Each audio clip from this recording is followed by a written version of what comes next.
Bullets, बड़ी बड़ी गोलियां ऐसी ही पड़ी हुई हैं, पड़ी हुई है ये बंदूकें। वो लड़की लेके बैठी हुई है अपना। तो मैंने उस लड़की से पूछा कि क्या सीन है भाई, मतलब अच्छा शी ऑब्वियसली मतलब वो मेरी भाषा इंग्लिश हिंदी उनको इतनी अच्छे से नहीं आती है, तो मैं ये तो नहीं बोला कि क्या सीन है भाई, बट दिमाग में मेरे यही सी आया कि क्यों कर रहे हो यार। तो मैंने उस लड़की से पूछा कि अच्छा सबसे पहले तो एक बात बताओ, आपको अनकंफर्टेबल नहीं लगता, आपको डर नहीं लगता, इतने सारे लड़के हैं तो अब भाई बंदूक लेके खड़े हैं, आपको जनरली लाइक डर नहीं लगता, आपको नॉर्मल लाइफ नहीं जीनी।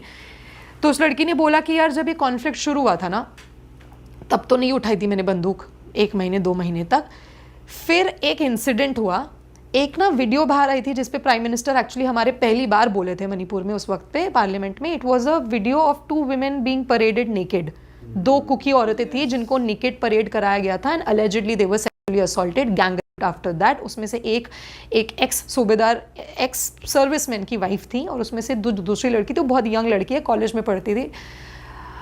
तो उसने बोला कि यार वो थी तो हमारी एनिमी कम्युनिटी की लड़कियां, बट थी तो लड़कियां। तो हमने वो वीडियो जब देखी ना, तो हमें रियलाइज़ हुआ कि यार हमको भी बंदूक उठा के सेल्फ प्रोटेक्शन करना पड़ेगा, क्योंकि सरकार तो नहीं आ रही हमको बचाने। तो हमने अपनी प्रोटेक्शन के लिए उठाई है बंदूक। स्टार्टिंग ऐसे हुई सेल्फ प्रोटेक्शन पे उठाई है। नहीं but it's a standard answer ना, it's a standard answer for everyone कि देखो हमने बंदूक उठाई है प्रोटेक्शन में, और हम सिर्फ तब चलाएंगे रिटेलिएशन में, ऐसा कुछ नहीं है।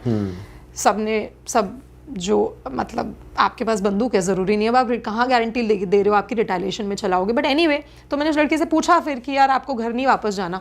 तो उस लड़की ने मुझे बताया कि मैं पहले नॉर्मल 12th तक पढ़ी हुई हूँ, फूड जॉइंट चलाती थी फैमिली को सपोर्ट करने के लिए, भाई है घर में, मम्मी पापा है, पर अब तो उठा ली बंदूक, अब नहीं पता ड्रॉप कैसे करनी है। And that is what happens with kids. आप एक बार एक बच्चे के हाथ में जब बंदूक दे दी आपने उसको ब्रेन वॉश कर दिया, किसी भी तरीके से रेडिकलाइज कर दिया उस बच्चे को, उससे वेपन ड्रॉप कराना बहुत मुश्किल हो जाता है फिर। And that is one of the biggest challenges forces are facing, क्योंकि विलेज वॉलंटियर, आर्म्ड मिलिशिया, एक परमानेंट इंसर्जेंट में क्या डिफरेंस है ना, अब वो डिफरेंस कोई बता नहीं पाएगा। अब वो difference, lines have been blurred, अब सब है।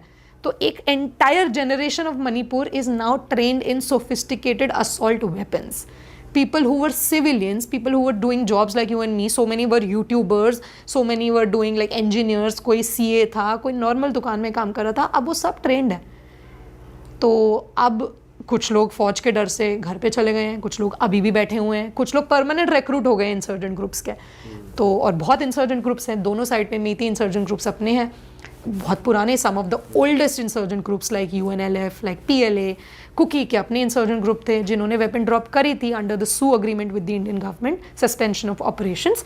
बट उन्होंने भी अग्रीमेंट के सारे रूल्स लेफ्ट राइट सेंटर तोड़ दिए।